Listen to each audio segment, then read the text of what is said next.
شريك لك لبيك إن الحمد والنعمة لك والملك لا شريك لك لبيك. نحمده ونصلي على رسوله الكريم اما بعد فاعوذ باللہ من الشیطان الرجیم بسم اللہ الرحمن الرحیم الصلاۃ والسلام علیک یا رسول اللہ وعلی آلک واصحابک یا حبیب اللہ۔ ناظرین کرام، حج کے بابرکت ایام ہیں اور مسلمانان عالم جن کو اللہ تعالیٰ نے توفیق اور سعادت دی ہے وہ حج بیت اللہ کا فریضہ انجام دے رہے ہیں۔ خوش نصیب لوگ ہیں اور یقیناً جن کو اللہ تبارک و تعالیٰ نے یہ سعادت عطا فرمائی ہے وہ اللہ تعالیٰ کے چنے ہوئے لوگ ہیں۔ ذی الحج کا بابرکت مہینہ ہے اور ویسے تو تمام دن اور ہفتے، سب مہینے اور سال اللہ تعالیٰ کے ہی بنائے ہوئے ہیں، مگر بعض دنوں اور راتوں کو اللہ تعالیٰ نے خاص فضیلت عطا فرمائی ہے اور ان میں عبادت اور فرما برداری پر اللہ رب العالمین کی طرف سے زیادہ ثواب عطا کیا جاتا ہے۔ یہ جو آج کل کے ایام ہیں یعنی ذی الحج کے ویسے پہلے 10 دن اور 10 راتیں، انہی مبارک ایام میں سے یہ ایام ہیں جو اللہ تعالیٰ کو بہت پسندیدہ اور محبوب ہیں۔ اللہ تعالیٰ نے قرآن کریم میں ذکر فرمایا ہے والفجر ولیال عشر، کہ اور اس صبح کی قسم اور 10 راتوں کی قسم۔ حضرت سیدنا عبداللہ بن عباس رضی اللہ تعالیٰ عنہ اور دیگر متعدد اکابر صحابہ کرام سے منقول یہی ہے کہ ان 10 راتوں سے مراد ذی الحج کی ابتدائی 10 راتیں ہیں اور والفجر سے مراد 10ویں ذی الحج کی صبح ہے۔ اور بھی کئی اقوال پائے جاتے ہیں، تو بہرحال اس مبارک موقع پر ANN نیوز نے اسپیشل ٹرانسمیشن کا اہتمام کیا ہے تاکہ اس مبارک موقع پر ہم قرآن و حدیث کی ترجمانی میں کچھ باتیں دین کی سیکھ سکیں۔ ناظرین کرام، حضرت سیدنا ابو ہریرہ رضی اللہ تعالی عنہ سے مروی ہے کہ نبی کریم علیہ الصلاۃ والسلام نے ارشاد فرمایا ما من ایام احب الی اللہ ان یتعبد لہ فیہا من 10 ذی الحجۃ، فرمایا کہ ذو الحجہ کے پہلے 10 دن کو اللہ تعالیٰ کو اپنی عبادت کے لیے سب سے زیادہ پسندیدہ دن یہی ہیں، اور فرمایا کل یوم منہا بصیام سنۃ وقیام کل لیلۃ منہا بقیام لیلۃ القدر، یعنی ان میں سے ہر ایک دن کا روزہ سال بھر کے نفلی روزوں کے برابر ہے اور ہر ایک رات کا قیام لیلۃ القدر کے قیام کے برابر ہے۔ ترمذی شریف کی یہ حدیث مبارکہ ہے۔ دوسری روایت میں آقا علیہ الصلوۃ والسلام نے ہے کہ فرمایا فَأَكْثِرُوا فِيهِنَّ مِنَ التَّحْلِيلِ وَالتَّكْبِيرِ وَالتَّحْمِيدِ، یعنی ان دنوں میں اور ان راتوں میں اللہ کی تسبیح و تکبیر و تحلیل اور تحمید کی کثرت کرو، یعنی ان دنوں میں کلمہ طیبہ بہت زیادہ پڑھو، اللہ اکبر زیادہ کثرت کے ساتھ پڑھو اور الحمدللہ بھی کثرت کے ساتھ پڑھو۔ تو یعنی ان مبارک ایام میں ہمیں بابرکت ہونے کے لیے اور ان کی سعادتوں کو پانے کے لیے ہمیں اللہ رب العالمین کے احکام کے مطابق جو ہے ہمیں جہاں نماز پڑھنی ہے، جہاں ہم نے قربانی کرنی ہے، وہاں اس کے ساتھ ساتھ ہم ان افعال کو ادا کر کے اللہ رب العالمین کی بارگاہ میں زیادہ قرب حاصل کر سکتے ہیں۔ اور ناظرین کرام، خاص طور پر جیسا کہ آپ کو یہ بھی معلوم ہے کہ گزشتہ سال کی طرح امسال بھی سعودی حکومت نے کرونا وائرس کی بنیاد پر بیرون ملک سے آنے والے حاجیوں کو اس مبارک سفر کی اجازت نہیں دی، تو نہ جانے کتنے ہی عشاق اس پابندی میں یہ حسرت دل میں لیے دنیا سے رخصت ہو جائیں گے۔ تو اگرچہ اس سال ہم پاکستانیوں میں سے تو کوئی زیارت حرمین شریفین کی سعادت کو نہیں پا رہا، یعنی حج کی سعادت کو، تو ہم اس زیارت کا شوق مزید بڑھانے کے لیے ہم آج کی اس نشست میں جو ہے وہ حج کے متعلق کچھ باتوں کو جو ہے وہ ذکر کیا جائے گا، تاکہ ہمارے دلوں میں جو اللہ کے گھر دیکھنے کی تمنا اور آرزو ہے وہ اور زیادہ اجاگر ہو۔ حضرت سیدنا عبداللہ بن عمر رضی اللہ تعالی عنہما کی ایک روایت کے مطابق نبی کریم علیہ الصلوۃ والسلام نے ایک سائل کو افعال حج کا ثواب بتایا، تو اس میں ایک جملہ یہ بھی تھا فَإِنَّكَ إِذَا خَرَجْتَ مِن بَيْتِكَ تُوَمُّ الْبَيْتَ الْحَرَامِ لَا تَضَعَ نَاقَتُكَ خُفًا، فرمایا کہ جب تم اپنے گھر سے بیت اللہ کا ارادہ کر کے نکلتے ہو تو قدم قدم پر کتب لہ لک بہ حسنۃ، فرمایا ایک ایک قدم پر اللہ تعالیٰ تمہارے لیے نیکی لکھتا ہے اور اس کے ساتھ ساتھ گناہ بھی معاف فرماتا ہے۔ اور دیگر کئی احادیث مبارکہ میں یہ تذکرہ ملتا ہے کہ نبی رحمت صلی اللہ تعالی علیہ وسلم نے حج کی فضیلتیں بھی بیان فرمائی ہیں، اور ان فضائل کے ساتھ ساتھ حاجی کو حرم شریف بلا کر اللہ رب العالمین کی طرف سے جو تربیت کی جاتی ہے، وہ خاص تربیت جو ہے اس کا ایک مقصد ہوتا ہے۔ اب ظاہر ہے وہ امور جو شریعت مطہرہ عملی طور پر حاجی کو سکھاتی ہے وہ صرف حاجی کے لیے ہی نہیں ہوتے بلکہ ہر مسلمان کے لیے وہ مینارہ نور ہوتے ہیں۔ آج کی گفتگو میں ہم اس پر بھی کچھ کلام کریں گے، لیکن اس سے پہلے جو پہلی بات میں کر رہا تھا اس کے حوالے سے تھوڑی گفتگو کر کے پھر میں اس سمت آؤں گا۔ انسانی ذہن میں ہر وقت خیالات چلتے رہتے ہیں، سلسلے جڑتے بھی رہتے ہیں، ٹوٹتے بھی رہتے ہیں، مختلف آرزوؤں کے گلشن آباد ہوتے رہتے ہیں اور اجڑتے رہتے ہیں، طرح طرح کی تمناؤں کی دنیا آباد بھی ہوتی ہے اور ویران بھی ہوتی رہتی ہے۔ اور کسی شاعر نے کہا تھا نا کہ ارادے باندھتا ہوں پھر توڑ دیتا ہوں، کہیں ایسا نہ ہو جائے کہیں ویسا نہ ہو جائے۔ تو ہر وقت جو ہے انسان کے دل و دماغ میں خیالات کا بسیرا رہتا ہے، انسان کی باتوں، اس کے کاموں اور اس کی سیرت اور اس کے کردار پر اس کی سوچوں کے، اس کے خیالات کے اثرات ہوتے ہیں، اس کی تمناؤں کا ایک گہرا اثر ہوتا ہے۔ جس شخص کو دوسروں کی ترقی پر افسوس ہوتا ہے، جسے ہر وقت دوسروں کو نیچا دکھانے کی فکر کھائے جا رہی ہوتی ہے، اور جو معمولی باتوں پر انتقام لینے کے لیے غصے کی آگ میں سلگتا رہتا ہے، جسے دنیا کی لالچ ہر حلال اور حرام طریقے کے ساتھ دولت جمع کرنے کی فکر میں مبتلا رکھتی ہے، ایسا شخص ہر طرح کی سہولتوں اور آسائشوں کے باوجود بھی وہ کبھی راحت نہیں پا سکتا، کبھی دل کا سکون اور چین قرار اس کو نصیب نہیں ہو سکتا۔ اس کے برعکس جو دوسروں کی خوشی پر خوش ہوتا ہے، جس کی عادت ہے کہ وہ دوسروں کو اپنے سے اچھا سمجھتا ہے، وہ دوسروں کی غلطیاں معاف کرنے اور اپنی غلطی پر معافی مانگ لینے کا عادی ہوتا ہے، جو اللہ کے دیے ہوئے پر قناعت کرنے کی توفیق سے نوازا جاتا ہے، جسے سجدوں کی چاشنی اور تلاوت قرآن کی مٹھاس عطا ہوتی ہے، ایسا شخص وہ روکھی سوکھی کھا کر بھی خوش رہتا ہے اور مسکینی کی زندگی میں بھی وہ ایسی راحت پاتا ہے جو بادشاہوں کو تخت شاہی پر بھی نصیب نہیں ہو سکتی۔ تو انسان کے دل میں آنے والی آرزویں اچھی بھی ہوں تو نہ صرف اس کی دنیاوی زندگی پر لطف اور خوش کن ہو جاتی ہے، خوشگوار ہو جاتی ہے، بہت اچھی بن جاتی ہے،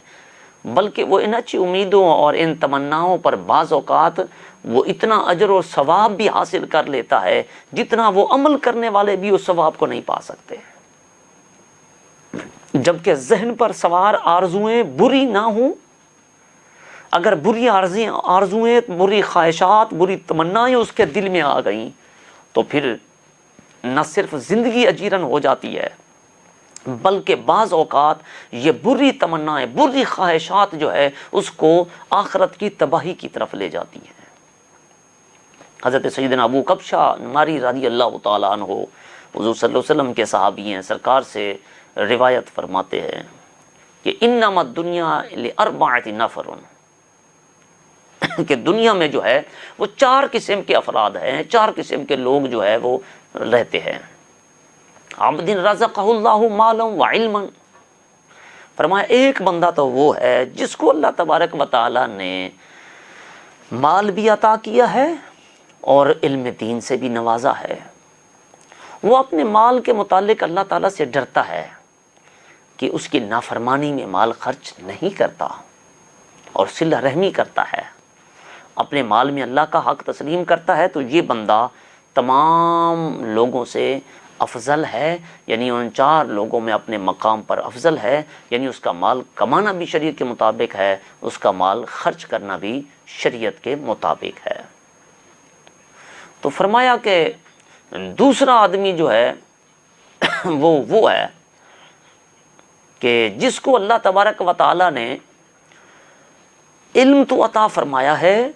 مگر مال نہیں دیا، اور اس کی نیت سچی ہے، وہ کہتا ہے کہ اگر اللہ کریم مجھے مال عطا فرماتا تو میں فلاں کی طرح عمل کرتا، اس کی طرح نیک کام میں مال خرچ کرتا، تو اس کی نیت کے مطابق اس کو ثواب دیا جاتا ہے، یعنی ان دونوں شخصوں کا ثواب برابر ہے۔ اور تیسرا وہ شخص ہے جسے اللہ تعالیٰ نے مال عطا فرمایا ہے مگر وہ علم سے محروم ہے،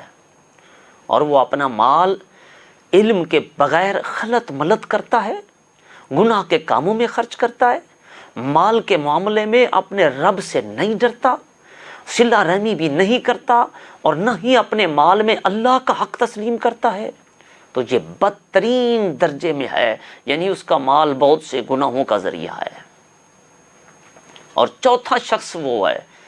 جسے اللہ تعالیٰ نے نہ تو مال دیا ہے نہ ہی اس کے پاس علم ہے، وہ کہتا ہے، تمنا آرزو خواہش کرتا ہے کہ اگر میرے پاس مال ہوتا تو میں فلاں فلاں کی طرح عمل کرتا، یعنی اس کی طرح عیاشی میں اڑاتا، نافرمانی میں خرچ کرتا، گناہوں میں خرچ کرتا، تو یہ اس کی نیت اس کے ساتھ ہے، یعنی یہ دونوں گناہ میں برابر کے شریک ہیں، دونوں کا گناہ برابر ہے۔ یعنی مومن کے دل میں زیادہ مچلنے والی آرزو میں سے یہی ایک آرزو جو ہے وہ حرمین شریفین کی زیارت بھی ہے۔ نہ جانے کتنی آنکھیں جو ہے اس تمنا کی برابری کے لیے ہر وقت اشک بہار ہوتی رہتی ہے، نہ جانے کتنے دلوں میں یہ تمنا تڑپتی رہتی ہے، کتنے دل بے قرار رہتے ہیں۔ علامہ عبدالستار نیازی رحمۃ اللہ علیہ نے کہا تھا کہ اس آس پہ جیتا ہوں یہ کہہ دے کوئی آ کر، چل تجھ کو مدینے میں سرکار بلاتے ہیں۔ تو اس حدیث کے مطابق یہ بھی معلوم ہوا کہ بندہ مومن دل میں جو حرمین شریفین کی حج عمرے کی سچی آرزو رکھتا ہے، لیکن اس کے پاس اسباب فراہم نہ ہونے کی وجہ سے یہ تمنا پوری نہیں کر سکتا، سبب نہیں ہے اس کے پاس جانے کے لیے، پیسے نہیں ہیں، تو روز قیامت اللہ تعالیٰ اسے حج کیے بغیر ہی حاجی جتنا اجر و ثواب عطا فرما دے گا۔ اور یہ بھی مشاہدہ ہے کہ جس کے دل میں اللہ تبارک و تعالیٰ کے مبارک گھر اور حضور اکرم صلی اللہ علیہ وسلم کے روضہ مقدسہ کو دیکھنے کی سچی طلب ہوتی ہے، تو وہ تصورات کی دنیا میں اس سفر کی تیاریاں کرتا رہتا ہے، تو اللہ تعالیٰ کی رحمت سے اس کے اعمال بھی سنورنے لگتے ہیں اور اس کی روحانی کیفیات میں بھی ترقی ہوتی رہتی ہے۔ تو بندہ مومن جو ہے، جو ہر وقت سوچتا رہتا ہے کہ اللہ کے گھر میں جاؤں، اور جس کے دل میں اگر سچی تڑپ اور طلب ہے تو اور درود پاک پڑھتا رہتا ہے، اور میں آپ کو یقین سے کہتا ہوں وہ اللہ تعالیٰ اس کو ضرور جو ہے وہ وہاں حرمین شریفین کی زیارت نصیب فرماتا ہے۔ تو حج عمرہ بڑی سعادت کی بات ہے، ہمیں اس کی تمنا کرنی چاہیے، ہر وقت اپنے دل میں جو ہے اس کی خواہش رکھنی چاہیے۔ تو کتنے ہی حجاج کرام، تو بہرحال میں عرض یہ کر رہا تھا، چونکہ ہمارا موضوع، میں اپنے اصل موضوع کی طرف جو ہے آتا ہوں، بات زیادہ طویل ہوتی جا رہی ہے، تو حجاج کرام جو اس وقت حج کر رہے ہوں گے وہ کتنے خوش نصیب لوگ ہیں، کاش اللہ تعالی ہم سب کو بھی مرنے سے پہلے یہ سعادت عطا فرما دے۔ اب جو مقصد ہے وہ حج کا ایک یہ بھی ہے کہ اس موقع پر دنیا بھر سے آئے ہوئے جو مسلمانوں میں ہر طرح کا فرق مٹا کر امت کی وحدت کا درس دیا جاتا ہے۔ احرام پہنایا جاتا ہے تو احرام کے ذریعے اپنے کفن کو یاد کرنے کا ذہن بنایا جاتا ہے۔ یہ جو حج کے جتنے احکام ہیں، جیسے میں نے پہلے عرض کیا ہے، وہ صرف حاجی کے لیے نہیں ہے بلکہ ہر مسلمان کے لیے مینارہ نور ہے۔ وہ جو تربیت ہوتی ہے، شریعت عملی طور پر سکھا حاجی کو رہی ہوتی ہے، لیکن ذہن ہر مسلمان کو دیا جاتا ہے۔ مختلف مناسک کے ذریعے اللہ تعالیٰ اپنے پیاروں کی یادیں تازہ کر کے ان کے نقش قدم پر چلنے کا اہتمام سکھایا جاتا ہے۔ اور حج میں جو عملی تربیت دی جاتی ہے، عملی طور پر حاجی کو تعلیمات دی جاتی ہیں، تھوڑا سا ہم اس کا خاکہ جو ہے آج ڈسکس کرتے ہیں۔ ان میں سے ایک یہ ہے کہ کبھی بھی عقل کو شریعت کے مقابلے میں نہ رکھا جائے۔ اب ہمارے دور کا ایک بہت بڑا فتنہ جو ہے وہ عقل پرستی کا ہے۔ ہر شخص اپنی عقل کو حرف آخر سمجھتا ہے کہ جو کچھ اس کی عقل میں آئے وہ سمجھتا ہے کہ یہی صحیح ہے اور یہی فائدہ مند ہے، باقی سب کچھ فضول ہے، باقی سب پاگل ہیں۔ حتیٰ کہ خود کو زیادہ عقل مند سمجھنے والے ایسے احمق بھی دنیا میں دکھائی دیتے ہیں جو شریعت کے مقابلے میں اپنی عقل کو ترجیح دیتے ہیں اور قرآن و حدیث کے واضح احکامات کے جو مقابلے میں اس کے خلاف اپنا فلسفہ جھاڑ رہے ہوتے ہیں، عقلی گھوڑے دوڑا رہے ہوتے ہیں، ڈھکوسلے چھوڑ رہے ہوتے ہیں، نہیں جی ایسا نہیں تو ایسا ہونا چاہیے۔ تو حج کے سفر میں حاجی کی جو تربیت ہوتی ہے، اللہ تعالیٰ نے جو عقل عطا کی ہے اس کا فیصلہ حتمی نہیں ہے، حتمی فیصلہ شریعت کا ہے۔ حاجی کو یہ تربیت دی جاتی ہے، اس کا ذہن بنایا جاتا ہے، اگرچہ شریعت مبارکہ کا ہر حکم کئی حکمتوں پر مبنی ہوتا ہے، مگر مجھے کسی شرعی حکم پر عمل کرنے کا فائدہ سمجھ آئے یا نہ آئے، کرنا وہی ہے جو اللہ تعالیٰ اور اس کے رسول نے حکم دیا ہے۔ روانگی سے لے کر حج کی واپسی تک حج کے بہت سے ایسے مناسک ہیں جنہیں ظاہر میں انسان کی عقل نہیں سمجھ پاتی، انسانی عقل میں آتا ہی نہیں وہ بات۔ اب مثال کے طور پر کوئی شخص مناسب موسم میں حرم شریف کے اندر موجود ہے، مگر ابھی وہ دن نہیں آئے جن میں مصطفیٰ کریم علیہ السلام نے حج کے مناسک ادا فرمائے تھے، تو کیا وہ حج کر سکتا ہے؟ نہیں۔ حج کے دن آئیں گے تو حج ہوگا نا، تو حج نہیں کر سکتا۔ حج خاص دنوں میں ہی ہوگا، اگرچہ اس وقت موسم کتنا ہی ناساز کیوں نہ ہو۔ اچھے موسم میں کر لیں جی، نہیں جی، جیسا کیسا موسم ہوگا حج ہوگا انہی دنوں میں جن دنوں میں پیارے مصطفیٰ نے حج کیا ہے۔ عمدہ ترین لباس موجود ہوتا ہے،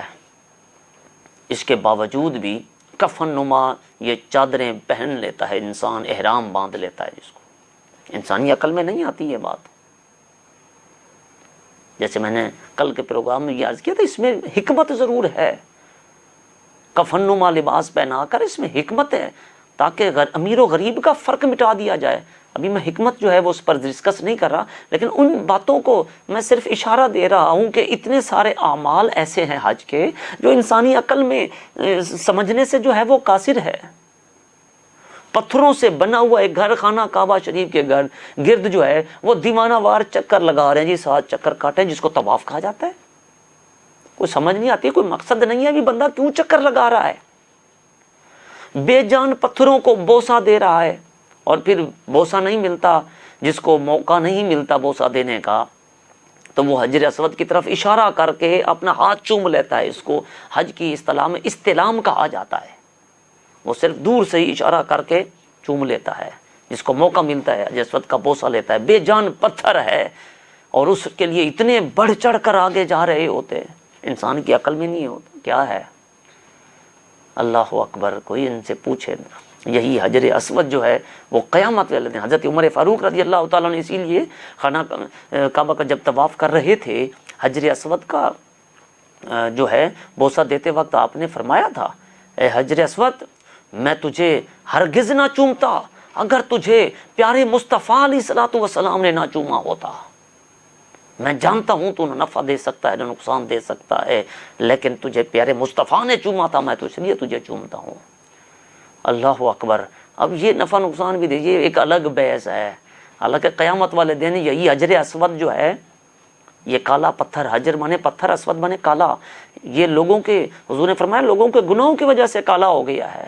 ورنہ جنت سے جب آیا تھا تو یہ اجلا و روشن تھا، اور اس کی روشنی جہاں جہاں تک گئی تھی وہاں تک حرم قرار دے دیا گیا تھا۔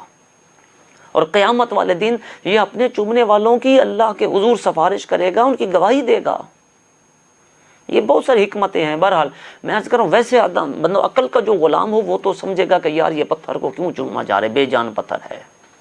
اسی طرح ایک اور مثال لے لیں، وہ حرم جہاں جلال الہی کے باعث آدمی اپنا سر بھی اٹھا نہیں سکتا، اس کی جرت ہی نہیں کرتا، وہاں آدمی جناب طواف کے پہلے 3 چکر کاٹتا ہے، اکڑ اکڑ کے حکم ہے، اکڑ اکڑ کے چلو، سینہ تان کے چلو، بوڑھا بھی ہے، کمر بھی جھکی ہوئی ہے تو حکم ہے کہ ذرا اکڑ کے چلو۔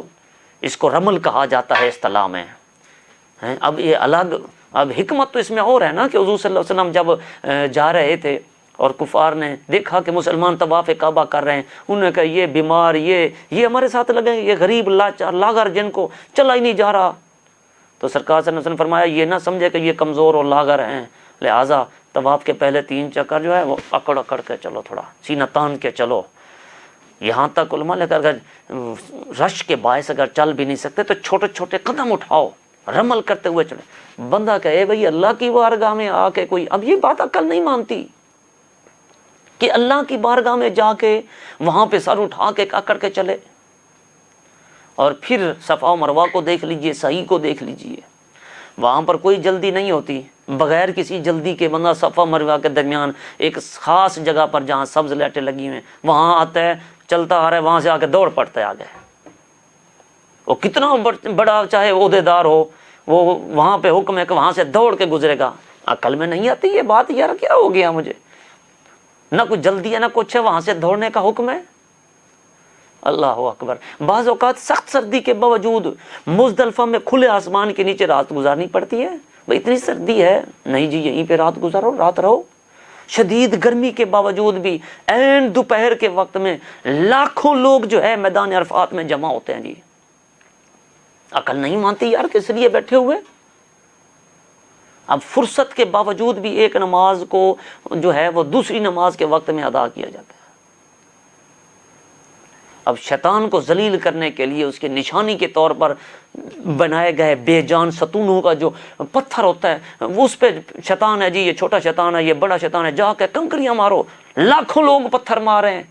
اب بندہ کہتا ہے یار ان کو کیا ہو گیا جو عقل کے غلام ہیں، ٹھیک ہے۔ اگرچہ ان سب اعمال پر جو ہے وہ عظیم ثواب کا وعدہ ہے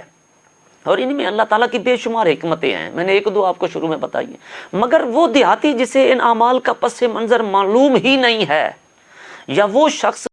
جس کو اس کا پس منظر تو معلوم ہے مگر ذہن میں اس کا تصور حاضر نہیں، وہ بھی یہ سارے کام کرتا ہے۔ تو یہ مناسک کہ حج جو ہے ہر چیز کو سائنس کی اینک لگا کے دیکھنے والے کم فہموں کے لیے اور ہر بات کو عقل کے ترازو پر پرکھنے والے بے عقلوں کو یہ پیغام دیتے ہیں کہ اسلام عقل پرستی کا نام نہیں، سر جھکانے کا نام ہے۔ ایمان جو ہے وہ سائنسدان بننے کا نام نہیں بلکہ دل و نگاہ کو مصطفیٰ کے کریم صلی اللہ علیہ وسلم کے فرش راہ کرنے کا نام ہے۔ اپنی عقلی ڈھگوسلے کی بجائے ماننے کی بجائے اللہ رسول کے حکم کو ماننے کا نام اسلام اور مسلمان ہے۔ مسلم تو کہا ہی اسے جاتا ہے جو سر تسلیم خم کر دے، جو اپنی گردن جھکا لے، اسے مسلم کہا جاتا ہے۔ مولانا روم رحمۃ اللہ تعالی علیہ نے فرمایا تھا عقل قربان کن بپیش مصطفیٰ، حسبی اللہ گو کہ اللہ ہم کفا، کہ عقل جہاں مصطفیٰ کا فرمان آ جائے وہاں عقلی گھوڑے مت دوڑاؤ، اپنا سر تسلیم خم کر دو کہ بس آقا کا فرمان آ گیا، اللہ رسول نے فرما دیا ہے، ہماری کیا مجال ہے۔ دیکھیں نا اب انسانی عقل کی کیا حیثیت ہے، ذرا اب اس پر اگر غور کریں تو عقل انسانی بے شک ایک اللہ تعالیٰ کی ایک عظیم نعمت ہے۔ اب اس کا درست استعمال کر کے ہم صرف دنیا میں نہیں آخرت کی کامیابی بھی حاصل کر سکتے ہیں۔ باری تعالیٰ نے قرآن مجید میں بار بار جو ہے وہ تنبیہ فرمائی ہے کہ تم لوگ عقل سے کام کیوں نہیں لیتے۔ قرآن مجید سے نفع اٹھانے والوں کا ذکر کرتے ہوئے اللہ تعالیٰ نے فرمایا وما یذکر الا اولو الالباب، کہ عقل والے ہی نصیحت قبول کرتے ہیں، اس قرآن سے وہی نصیحت حاصل کرتے ہیں۔ مگر اس بات سے بھی ہرگز انکار نہیں کیا جا سکتا کہ انسانی عقل اللہ تعالیٰ کی قدرتوں اور اس کی حکمتوں کا احاطہ نہیں کر سکتی۔ وجہ یہ ہے کہ انسانی عقل محدود ہے اور اللہ کی ذات اور اس کی حکمتیں لامحدود ہیں۔ تو لامحدود چیز ایک محدود میں کیسے سما سکتی ہے؟ تو حقیقت میں عقل مند وہی ہے جو اپنی عقل کو اس کی حیثیت میں رکھے، اس مقام پر، اس درجے میں رکھے، اور اس کے ذریعے نظام قدرت میں غور کر کے اللہ کی معرفت حاصل کرنے کی کوشش تو کرے، مگر اپنی عقل کو اللہ تعالیٰ کی حکمتوں اور اس کے احکام کے مقابلے میں لے کر نہ آئے۔ جیسے سونا تولنے کے چھوٹے سے ترازو کے اوپر جو ہے وہ بھاری بھر کوئی چیز تولنے کی کوشش کی جائے تو کیا ہوگا؟ ترازو ٹوٹ جائے گا، اس کا کباڑا ہو جانا ہے۔ تو اسی طرح اس کمزور عقل کو اللہ تعالیٰ کی حکمتوں کے مقابلے میں لانے سے یہ عقل بھی پاش پاش ہو جاتی ہے، اور اپنے تئیں بڑا عقل مند بننے والے کو وہ پھر لے ڈوبتی ہے۔ علامہ اقبال رحمۃ اللہ علیہ نے سے کہا تھا کہ گزر جا عقل سے آگے کہ یہ نور، گزر جا عقل سے آگے کہ یہ نور، چراغ راہ ہے منزل نہیں ہے۔ صرف راستے کا تجھے دکھاتی ہے یہ عقل، بس یہ منزل نہیں ہے کہ ہر بات عقل کی مان کے کھڑے کر لیں۔ اللہ تعالیٰ نے قرآن کریم میں فرمایا وَمَا كَانَ لِمُؤْمِنٍ وَلَا مُؤْمِنَةٍ إِذَا قَضَى اللَّهُ وَرَسُولُهُ أَمْرًا، کہ کسی مسلمان مرد اور مسلمان عورت کے لیے یہ نہیں ہے کہ جب اللہ اور اس کے رسول کسی بات کا فیصلہ فرما دیں تو انہیں اپنے معاملے کا کچھ اختیار باقی ہو۔ جو اللہ رسول کا حکم نہ مانے تو فرمایا بے شک وہ فقط ضل ضلالا مبینا، سورہ احزاب میں فرمایا گیا کہ وہ پھر وہ سری گمراہی میں بھٹک گیا، وہ گمراہ ہو گیا۔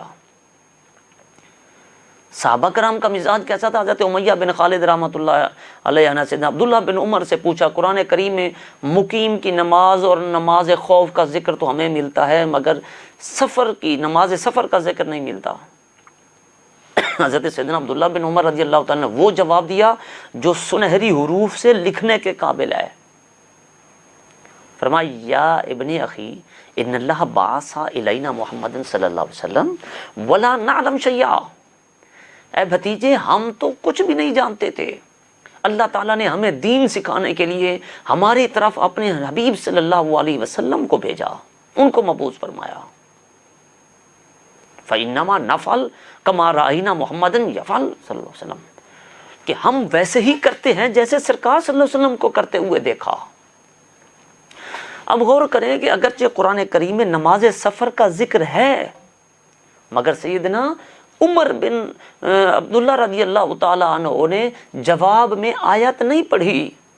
کہ قرآن میں یہ دیکھو نماز سفر کا ذکر ہے، نہیں بتائی، بلکہ بعد والوں کی تربیت فرمائی، ان کو ذہن دیا کہ قرآن کو سنت نبوی سے جدا کر کے نہ سمجھنا، دین وہی ہے جو مصطفیٰ کریم علیہ الصلوۃ والسلام نے عطا کیا ہے۔ تو عاشقوں کا کام جو ہے وہ اپنی عقل پر جو ہے وہ پرکھ کر تحقیق کرنا نہیں ہے، بلکہ جہاں بھی محبوب کا نام آئے تو پھر وہ سر تسلیم خم کر لیتے ہیں، اپنی گردن جھکا دیتے ہیں کہ ٹھیک ہے سرکار کا حکم آ گیا جی بسم اللہ۔ حجۃ الوداع میں عرفہ سے مزدلفہ تک سیدنا اسامہ بن زید رضی اللہ تعالیٰ عنہ نے حضور صلی اللہ علیہ وسلم کے ساتھ سواری پر بیٹھنے کا شرف پایا۔ سیدنا عروہ رضی اللہ تعالیٰ عنہ کہتے ہیں کہ رسول اللہ صلی اللہ علیہ وسلم نے سیدنا اسامہ بن زید کے انتظار میں عرفہ سے مزدلفہ روانگی کو مؤخر فرما دیا۔ جب وہ حاضر ہوئے تو ان کی ظاہری شکل و صورت دیکھ کر، ظاہر غلام کے بیٹے تھے تو ان کی ظاہری شکل و صورت دیکھ کر کچھ یمنی کہنے لگے انما حبسنا من اجر ھذا، اس کی وجہ سے ہمیں روکے رکھا تھا۔ تو سیدنا عروہ رضی اللہ تعالیٰ عنہ فرمایا کرتے تھے، اللہ اکبر، فرماتے تھے فَلِذَلِكَ كَفَرَ أَهْلَ الْيَمَنِ مِنْ أَجْلِ ذَلِكَ، کہ مفہوم اس کا یہ کہ انہوں نے رسول اللہ صلی اللہ علیہ وسلم کے حکم کو اپنی عقلوں کے ترازو پر تولتے ہوئے اہم نہیں سمجھا تھا، اسی نحوست کی وجہ سے، اسی بات کی نحوست تھی کہ سرکار صلی اللہ علیہ وسلم کے وصال کے بعد دور صدیقی میں اہل یمن جو ہے وہ مرتد ہو گئے تھے، یعنی اللہ تعالیٰ نے ان کا ایمان رد کر دیا تھا۔ رب نے قبول ہی نہیں کیا پھر ان کا ایمان کہ تم میرے محبوب کے فعل پر اعتراض کرو۔ اب ویسے ہی اگر ہم عقلی پیمانے پر بھی دیکھیں، اگر تھوڑا سا غور کیا جائے، اگر کوئی شہری کسی ملک کی قانون کی خلاف ورزی کرے اور کہے کہ جی میری سمجھ میں یہ نہیں آتا، میری سمجھ سے بالا تر ہے یہ قانون، میں نہیں مانتا لہٰذا میں اس پہ عمل نہیں کروں گا، تو لوگ ظاہر ہے اس کو احمق کہیں گے، دیوانہ کہیں گے، پاگل قرار دے دیں گے۔ بھائی ملکی قانون جو ہم جیسے انسانوں نے بنایا ہے وہ سمجھ میں نہ آئے تو بھی اس کی تعمیل ضروری ہے، تو کتنا احمق ہے وہ شخص جو اللہ تعالیٰ اور اس کے بنائے ہوئے رسول کے قوانین کو اپنی عقل پر تولے، کہے میری سمجھ میں نہیں آتے میں کیسے عمل کروں۔ عقل مند وہی ہے جو کہے اگرچہ ہماری ناقص عقل جو ہے وہ حکمت اور فائدے کو تو نہیں سمجھ سکی، لیکن حکم دینے والا تو علیم و خبیر ہے نا،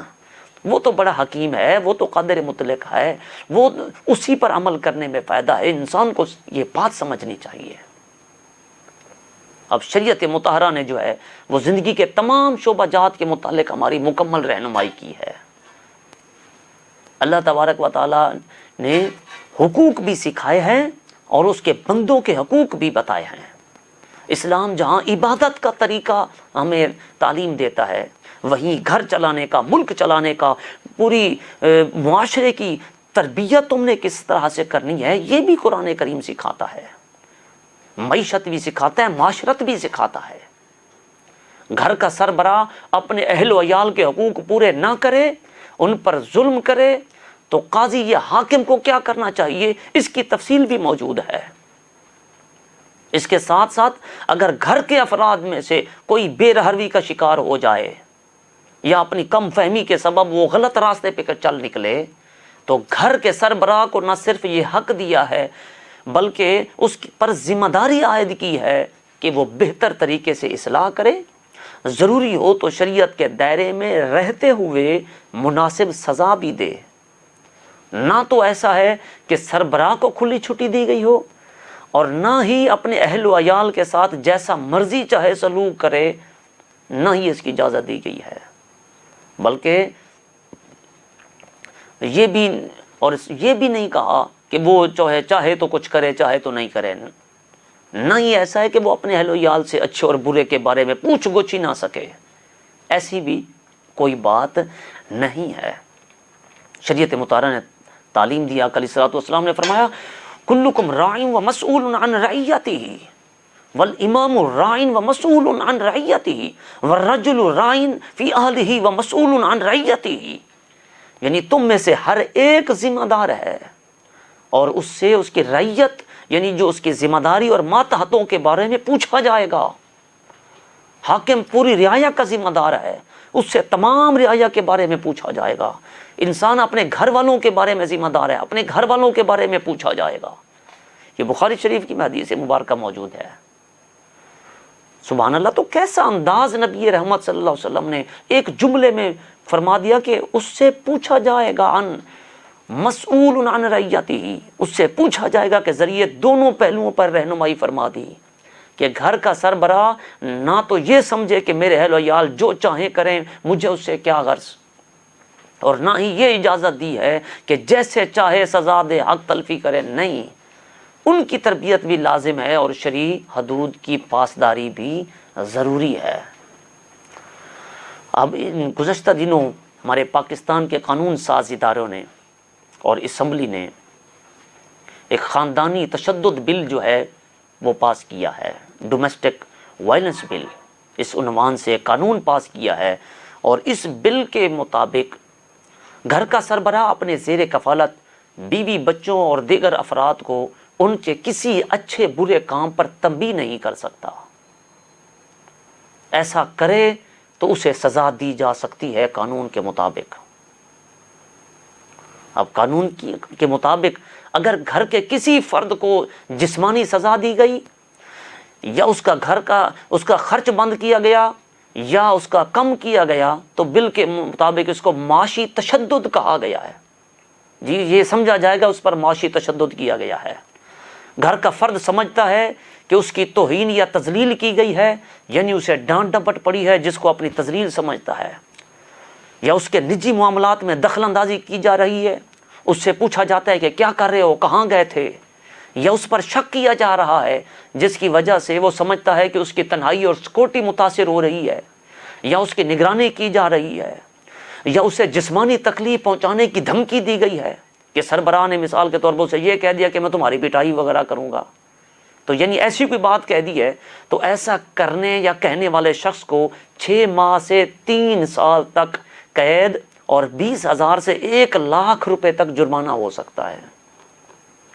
اب ظاہر ہے کہ یہ قانون جو ہے وہ اسلامی تعلیمات اور مشرقی اقدار کے خلاف ہے.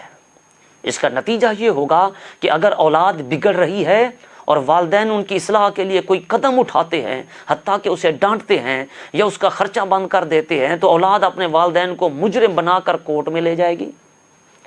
میاں بیوی کے درمیان ناچاکی ہوتی ہے تو خاندانی سطح پر اسے حل کرنے کی بجائے شوہر کو جیل بھیج دیا جائے گا. تو ابھی اسی لیے میں نے یہ عرض کیا ہے کہ شریعت والد یا شوہر کو کھلی چھٹی بھی نہیں دیتی. نبی رحمت صلی اللہ علیہ وسلم نے فرمایا کہ اس سے پوچھا جائے گا, مگر شریعت اولاد یا بیوی کو اس طرح آزاد نہیں چھوڑتی کہ انہیں برے راستے سے روکنے والا ہی کوئی نہ ہو. تو اس طرح کے قوانین باہر سے تیار ہو کر آتے ہیں اور ہمارے معزز نمائندگان ممبران اسمبلی ان پر غور کیے بغیر ہی انہیں منظور کر کے بعد میں سوچتے ہیں کہ ایسا کرنا چاہیے تھا کہ یا نہیں. تو لہٰذا ہمارے ان ممبران سے بھی گزارش رہے گی کہ اس قانون کو فوری طور پر واپس لیا جائے اور شریعت کے عطا کردہ احکام جو ہے وہ نافذ کیے جائیں. حضرت سیدنا عبداللہ ابن عمر رضی اللہ تعالی عنہ نے عنہمان حضور اکرم صلی اللہ علیہ وسلم کا ارشاد نقل کیا ہے. بس اسی پر ہی بات کو ختم کرتے ہیں, پروگرام کو اختتام پذیر کرتے ہیں. تو ارشاد حضور صلی اللہ علیہ وسلم کا نقل کیا جس کا آخری جملہ یہ ہے کہ وَمَا لَمْ تَحْكُمْ أَئِمَّتُهُمْ بِالْكِتَابِ اللَّهِ وَيَتَخَيَّرُوا مِمَّا أَنزَلَ اللَّهُ إِلَّا جَعَلَ اللَّهُ بَعْثَهُمْ بَيْنَهُمْ. یعنی جب مسلمان حکمران اللہ کی کتاب کے مطابق فیصلے نہ کریں اور اللہ تعالیٰ کے نازل کیے ہوئے احکام کو اختیار نہ کریں تو اللہ ان کو آپس کی جنگوں میں مبتلا کر دے گا. اگر ایسے قوانین اس مملکت اسلامیہ پاکستان میں عائد کیے جاتے ہیں تو پھر گویا حضور کے فرمان کے مطابق اس ملک کو جنگ کی دھکیلنے کی طرف قدم ایک ہوگا, بلکہ یہ خانہ جنگی شروع ہو جائے گی. اس قانون کے مطابق خانہ جنگی شروع ہو جائے گی اور پھر امن جو ہے اور ظاہر ہے وہ ناپید ہو جائے گا. گھر گھر میں لڑائیاں ہوں گی. لہٰذا ہمیں ہماری ذمہ داری بنتی ہے, اس ذمہ داری کا تقاضا پورا کرتے ہوئے ہم متعلقہ ارباب اقتدار کو اس جانب متوجہ کرنا چاہتے ہیں. چاہیے کہ قرآن و سنت کے مطابق فیصلہ کریں, جیسے کہ پاکستان کے آئین میں بھی, کانسٹیٹیوشن میں بھی یہ بات موجود ہے کہ کوئی بھی آئین قرآن و حدیث کے خلاف نہیں بنایا جائے گا, اسلامی تعلیمات کے خلاف نہیں بنایا جائے گا. لہٰذا اس اہم موقع پر ہمیں سوچنا چاہیے اور لوگوں کے لیے سہولتیں پیدا کرنی چاہیے. بہرحال آج کا مقدس دن جو ہے اللہ تعالیٰ سے دعا کرتے ہیں کہ ہم سب کے لیے مقدس بنائے اور یہ دن ہم سب کے لیے مبارک بنائے. حج کے فیوز و برکات پوری امت مسلمہ کو اللہ تب العالمین عطا فرمائے اور ہم سب کو مرنے سے پہلے زندگی میں بار بار حج اور عمرے کی سعادت بھی عطا فرمائے. اللہ تعالی ہم سب کا حامی ناصر ہو. اس کے ساتھ ہی اپنے میزبان خواجہ اشرف حسین کو اجازت دیجیے. آپ سے انشاءاللہ اگلے پروگرام میں ملاقات ہوگی. تب تک کے لیے اللہ حافظ. السلام علیکم ورحمۃ اللہ وبرکاتہ.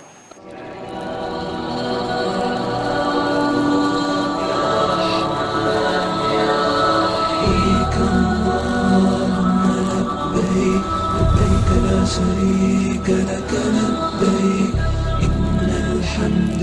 والنعمة لك والملك لا شريك لك لبيك. اب ہر دیہات میں گونجے ایک ہی بات,